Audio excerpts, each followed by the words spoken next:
Hey, welcome back tuning into this morning's video. This is the first Sunday since August that I've not had a video ready for you, pre-recorded. A winter update. We've finished with winter updates now, of course. Did the winter forecast last week. And that's it. We're into winter, so I'm going to start coming up with some videos for Sunday mornings now. We're going to have a look at the Central England temperature. It's been a very warm year. You would have seen, I'm sure, in the papers and on the news about the Met Office saying we're probably going to have the warmest year on record. We'll have a look at all the detail on that in a moment. Also have a look at the latest update from Huug and Doul for January to March. We've finished with the December to January anomalies now, but we can still look at the anomalies for January to March, so we'll have a look at that, and then we'll have a look at weather for the next 8 to 10 days as well. So quite a bit going on. Let's just talk about the ads. There's links to articles sitting underneath the weather video here on the homepage. Jack out, so this guy have a browse to widget. If there's any articles that you're interested in, just click through and you'll be able to go off and read those articles. There's green keyword ads on some of the pages. When you run a cursor over green keywords, they display ads. If you click through the word, you go to advertise website, helping to support the outside this by doing that. There's yellow contextual ads on those pages as well. They're weather related, so click through those if you're interested in that. And Gav Shop remains open for a couple more weeks up to Christmas. You'll be able to do your Christmas shopping at Amazon. Just click through the Amazon banner in Gav Shop and it'll take you off to Amazon. When you do your Christmas shopping, you don't need to do anything else. But because you've gone through from Gav Service to Amazon, we get a royalty fee on the things that you're purchasing. That's been a huge success this year, so thanks so much to everybody that's done their Christmas shopping via the Amazon banners in Gav Shop. So let's just start off with Central England temperature right now. This is provisional up to the 5th of December. We see that we currently got an anomaly that's below average. We're at 4.7 provisionally to the 6th, an anomaly of 0.6 degrees below average. Haven't been able to say that very often through this year. Been an exceptionally warm year with all months coming in warmer than average except for August. We'll deal with August in a moment, but January at 5.7, around 2 degrees above average. February has the biggest anomaly of all through the year, 6.2, an anomaly of 2.4, 2.5 degrees above average. March, a couple of degrees above average. April, 2.3 degrees above average.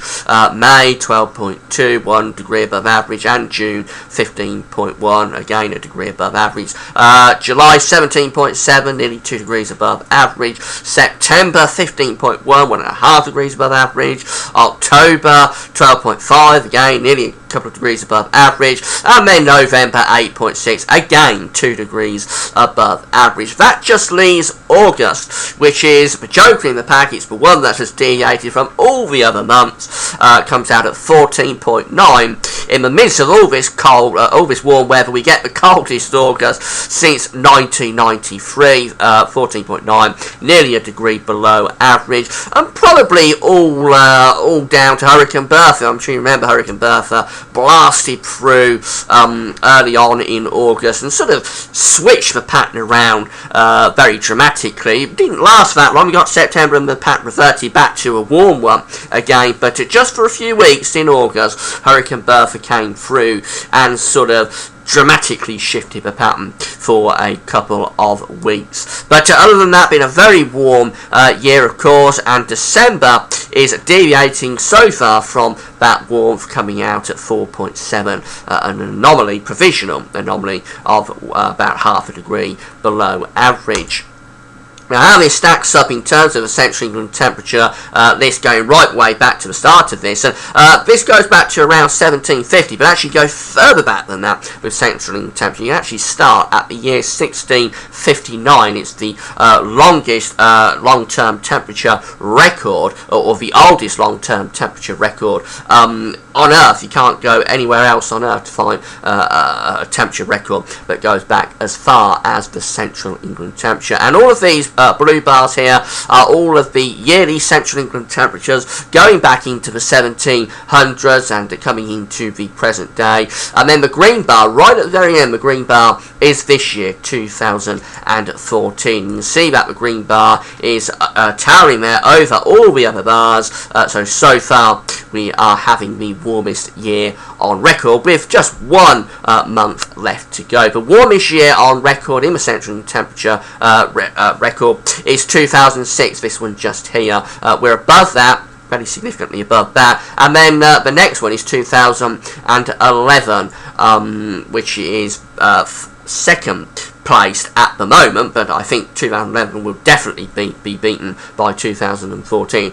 Whether we beat 2006 is the question. The Met Office was sort of saying that we was going to beat 2006, but they may jump the gun a little bit on it, because we're already starting December quite cool. So let's just see what we've got to do to get the warmest year on record. This is the annual CET, Central Temperature Tracker, from my friend at the Weather Outlook Forum, Simon. And Simon has come up with this lovely looking chart here for me to show you that has the warmest years on record. The white line here, first of all, is this year, 2014. All the other lines here on this graph are the warmest years on record.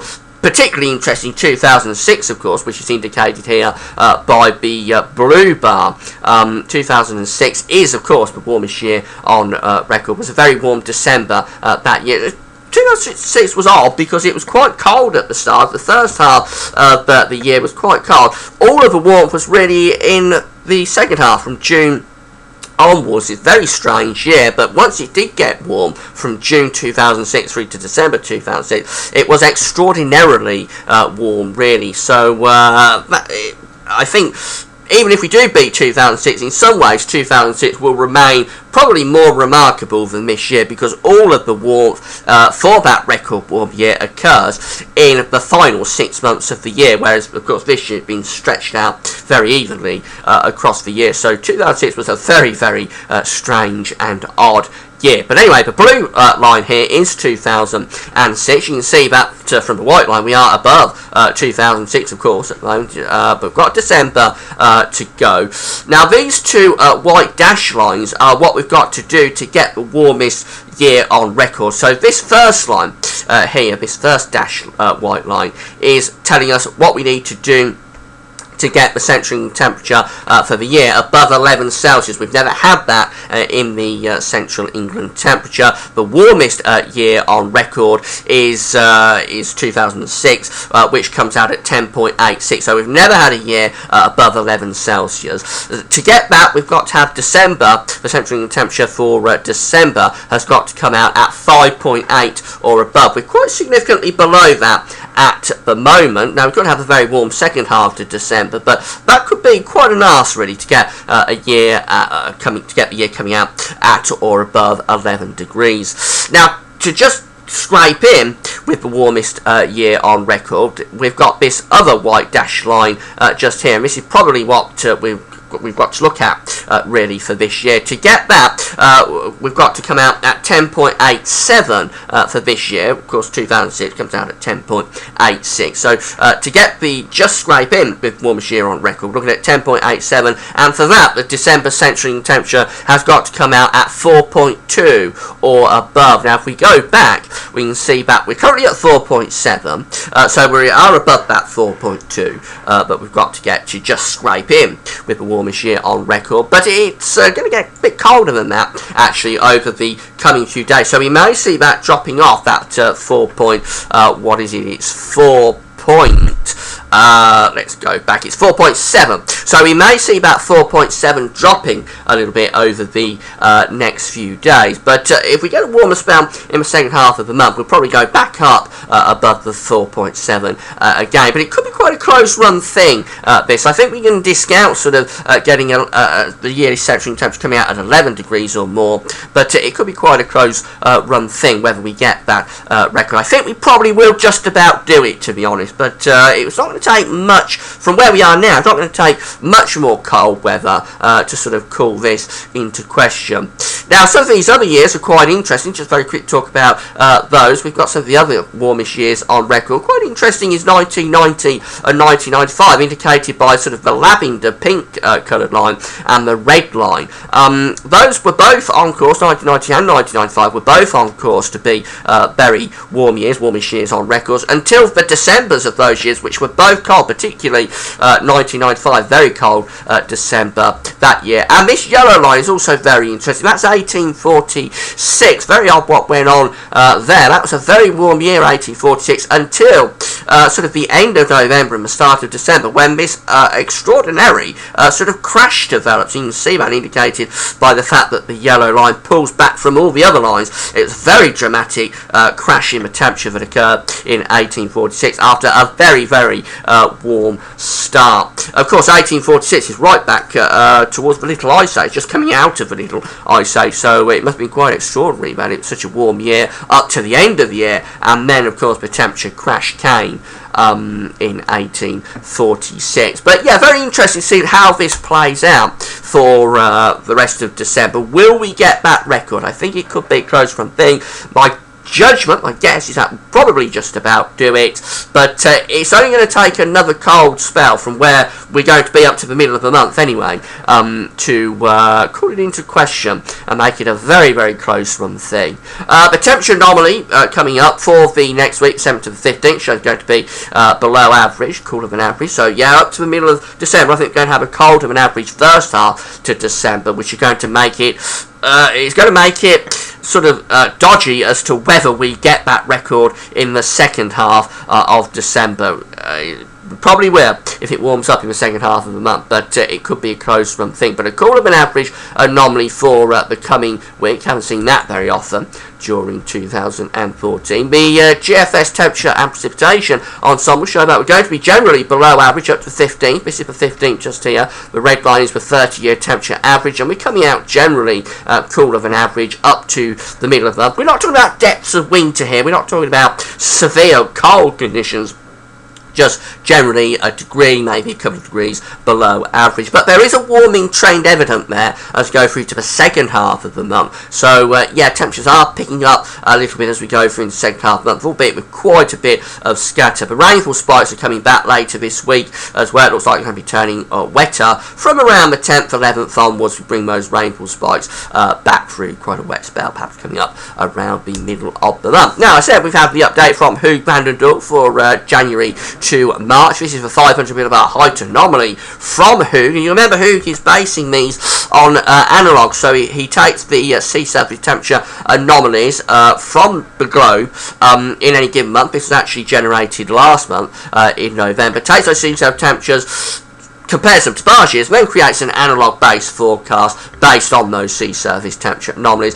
Just to say, Huug is in a very similar continuation of the updates through the last few months, which is for a negative North Atlantic oscillation. We've got low pressure here in the central part of the Atlantic, high pressure with those red colours up over green, a lot of northern blocking up there, and it implies lots of cold air will be pushed down into Europe and possibly getting into the British Isles as well, although it really depends how the ridge to the north and the trough to the south interact. But with the temperature anomaly coming out like this, most of Europe much colder than average, you would expect at least some cold weather to be pushed into the British Isles at times. As ever, we're always on the periphery because we've got the cold landmass to the east, we've got the warm ocean to the west, so there we are. And Huug, again, as he has been through the autumn, sort of not sure whether that cold whether those cold anomalies quite get to us. We come out with an average anomaly there in those white colours, but I think we would be looking at least several cold incursions with the continent looking so very, very cold. A cold winter still being predicted by Huug and Doul for the United States. Well, they're having a warm start to winter after a cold December, after a cold November, I should say, but Huug is seeing a big shift taking place there before much longer. The rainfall anomaly comes out driving average across much of the North Atlantic. That's indicative of the blocking. The wet anomalies are to the south through the central part of the Atlantic, indicating really that the Atlantic is being blocked off by all those areas of high pressure to the north and the east. So it's very much as you were with Huug, and Doul, the final update for December, January, February and into March, going for a colder than average winter, most definitely on this sort of anomaly. Let's have a look finally at the generic charts. This is for GFS for the middle of next week. A very deep storm occurring around Iceland on Wednesday, bringing in severe gale force winds across much of the northwest of the country. Do batten down the hatchet if you live in the north and the northwest. You're going to be in for a bit of a battering, I think, through the middle of the week. We go through Wednesday and really tight packed ice bars. We're bringing in wintry showers to the north, generally rain comes out, but I think it's the winds probably that's more serious here actually, rather than any chance of snow. There will be snow with those showers, and there could be blizzards over the mountains, but I think it's really the winds that could be quite severe for the northern and western parts of the country through the middle part of the week. Now, as we get through to the end of the week, there's the suggestion that it could turn a bit colder for a while. It's going to be pretty chilly anyway through much of the week, but by Friday we could be starting to switch the winds round into the north. We clear these troughs of low pressure eastwards. They'll take rain through the country on Thursday into the start of Friday. We've got to watch out for some of that turning to snow on the back edge, but we won't know the detail on that until much closer to the time. But as those low pressure systems shift eastward, we switch the winds round to the north. Northerly winds really coming in across the country. Probably doesn't last all that long, but for a while, Friday into Saturday, it does get really quite cold indeed, putting down those northerlies, and that could bring snow showers to the north and the east. But you see, by 6 o'clock in the morning on Saturday, we're already starting to bat the winds round to the west once again, and that allows low pressure to start to push back in off the Atlantic. So after a brief northerly plunge Friday, Saturday, it probably turns milder later next weekend and into the start of the second half of the month. And as we run through today, 10 Wednesday the 17th, bringing those westerlies through, that's a milder sort of scenario. But again, if I go to the end of the GFS, which is 384 hours away, once again we shift winds back into the north. We push all the troughs of low pressure to the east and open the floodgates to a northerly once again by Tuesday the 23rd of December. Next area of low pressure waiting in the wings, that will flatten things off and turn the winds round to west once again, probably on that scenario. But all this backwards and forwards, northerly plunges, back to westerlies, back to northerlies. This is probably indicative of what I was talking about in the winter forecast, really, which is an atmospheric battle taking place. We've got some signals pointing to a cold winter, some signals pointing to a mild winter, and these signals, I think, are fighting against each other. We're already seeing this at the moment, I think, with these swings from cold to mild to cold. And it's probably only going to get greater actually as we move into the middle and last stages of the winter. And then I think eventually, as we get to February, we may see the cold locking in. That's certainly what the winter forecast predicted. Finally, the ECWF, there's that northerly for Saturday coming down across the country. I think it will get really quite cold indeed Friday into Saturday, but it isn't going to last very long. By Sunday, we're back into westerlies, bring wet and windy conditions. We get through today, 10, Wednesday the 17th, and we're in a westerly. The low pressure's around Iceland, deep area of low pressure, bringing those westerlies through. So we're still just looking at swings between cold and mild at the moment, cold or milder conditions at the moment. Generally very Atlantic based. I think you're going to keep that probably for the rest of December.